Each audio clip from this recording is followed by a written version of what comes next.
president promised during the campaign. During the campaign, he also promised that he would eliminate the national debt within 8 years. And as you know, the debt at the end of his first year was at $20 trillion. Last year, it went to $21 trillion. Last month, $22 trillion. So what happened to that promise?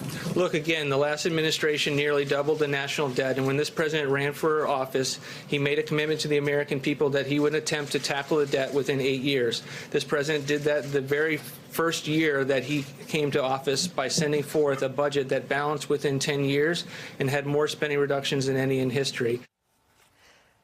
The White House yesterday defending President Trump's budget after his prior claims to slash the national debt. President Trump has formally submitted his 2020 budget to Congress, and it appears his promises to slash the debt will be easier said than done.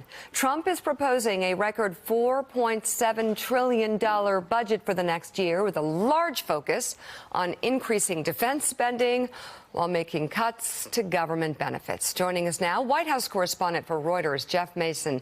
Jeff, what does it do to slash the debt? Anything? Well, I think to start the conversation, we have to look at the context of where this budget is coming in. Number one, it comes after the tax cuts that came through under the Trump administration. That reduces the amount of money that comes into government coffers. So it's hard when you don't have that money coming in to offset the deficit and the debt. And you've got spending increases on the military.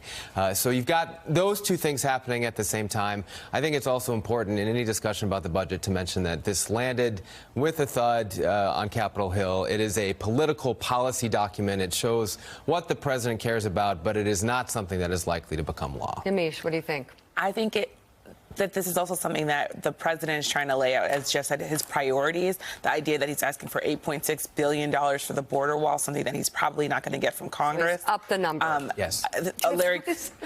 Larry Kudlow was also on PBS NewsHour yesterday, and he talked about the idea that they still think 3% growth is something that will continue. And he's pushing back hard on this idea that and said people questioned us and doubted us last time we said 3% growth. We got it last time. We can get it again.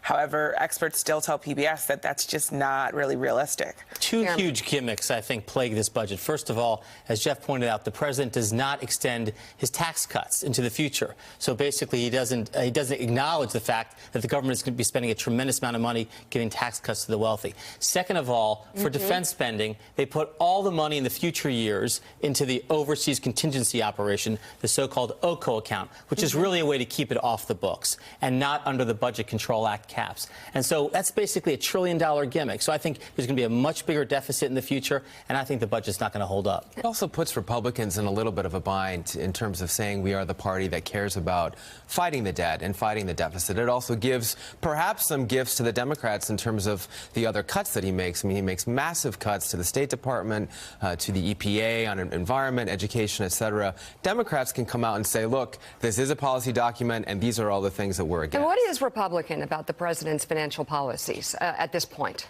Well, that's a great question. What is conservative? I mean, what are we left with? What are they defending? He is redefining what conservatism is. It used to be about prudent management. Free trade. No, maybe conservative is still conservative, but the president and the Republicans following at this point aren't. Well, you can make that argument. I mean, this is a populist budget. I think it's an incoherent document. I think it just sort of throws a big number at the military at the very time that the Pentagon leadership is failing to make decisions about just how to allocate that money. I think it does set up a fight about health care, as people have been saying today, looking at the budget. He wants to slash spending for Medicare. Medicare is popular with people. He's going to have trouble with that. I think the public's mistrust that Donald Trump and his administration can take care of the public health and welfare has grown through his presidency. That's going to be a problem. But this budget, more than most, strikes me, Jeff, as a political document. Particular gifts to particular interest groups, but not coherent in any way as a whole. So we're going to talk 2020 now. We're going to get to the big picture in just a moment. But Democrat Stacey Abrams says a potential presidential run this year is not out of the question. Abrams tweeted yesterday, 20 years ago, I never thought I'd be ready to run for POTUS before 2028. But life comes at you fast. As I share in a Q&A with Yamiche at South by Southwest, and now 2020 is definitely on the table. For Beto, it comes slowly. He needs to walk through it all and really think. But Yamiche, she discussed her future plans earlier in the day with you. So I put the question. You said in your book, if you don't run for president yet, 2028 will be your year. That's actually in the book. That is the year in the spreadsheet is 2028. That you would run for president? Yes. I don't think you use jobs as stepping stones. I think you use them as opportunities to learn, but more importantly, opportunities to serve. And so in the spreadsheet, with all the jobs that I wanted to do, 2028 would be the earliest I would be ready to stand for president, because I would have done the work that I thought necessary to be effective in that job.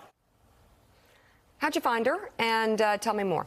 I found her at South by Southwest. It was a panel that was going to happen. No, but I mean, in terms of her political aspirations, that too. It was in Austin, Texas, yeah. But I found her to be someone who I think is still very much wrestling with what to do in the future. She said over and over again that she's going to make a decision to run for something at the end of the month. Yeah. In her book, she writes about this spreadsheet. She is someone who's very intentional. She writes year, date, job, task. Wow. So I said, hey, let's play a game. 2020, what's in your spreadsheet? And she said, oh, well, I have to think about it, but possibly before it was supposed to be 2028 when I run for president. That's when I thought I was going to be ready. Now she's basically saying, hey, I've had some life experiences that I didn't really think I was going to have, and now I think I might be ready in 2020. That's a big deal if Stacey Abrams jumps in. That complicates things, I think, for a lot of different people. She's someone who does have name recognition. She's someone who is very, I think, authentic and can resonate with voters. And frankly, I think Cory Booker, Kamala Harris, other progressives, Beto, these are people who she could be looking at and saying, hey, this woman's as popular as us. She might be someone we should You know what I love about this? I mean, first of all, just the numbers of women in this Democratic field. They're just stepping up. They just like the midterms. They're like, you know what, all of you, just move over. We're coming. We can do this ourselves and figure this out.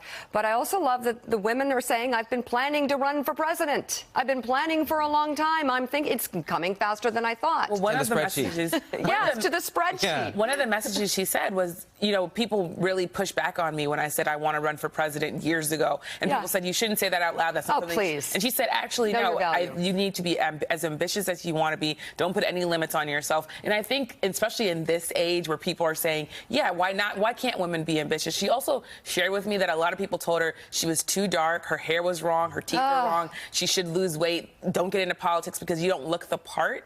And she said, you know what, I listened to none of those people, and I had a lot of success. So I think that's also going to be something that could be part of her message if she runs in 2020. But there is still a Senate and possibly another governor run. Yeah. So there's still that on the table. A lot of places for her. She knows her value. And Jeff, to finish up with you, we're going to have a big 2020 talk coming up. But I want to hear from you. These women are like, I've got my spreadsheet. I'm ready. And you got Beto and Biden and some guys who are like, bada. I don't know. I mean, I just have to think. I have to think so deeply.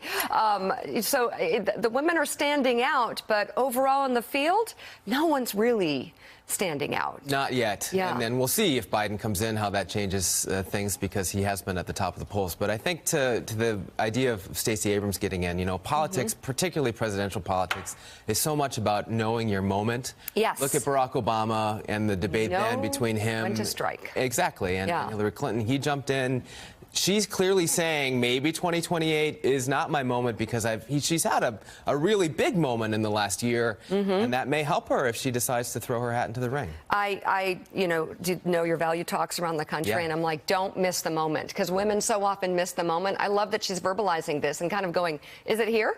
Is it here? Because I'm ready. Well, I keep thinking about this voter that I think about a lot. He voted for President Obama and then voted for Trump. And he said, well, I just like going with the person who has the hot hand. And I thought to myself, oh, wow. Is that really this voter articulating what in some ways we try to capture in polls and in talks and focus groups? It's who's hot, who's someone that people are talking about. Stacey Abrams could have the hot hand. Okay, Yamiche Alcindor and Jeff Mason, thank you so much for being on this morning. And still ahead, Russia appears to have big plans for 2019, including meddling in European elections and preparing for conflict with NATO. NBC's Courtney Kuby joins us with her new exclusive reporting next on Morning Joe.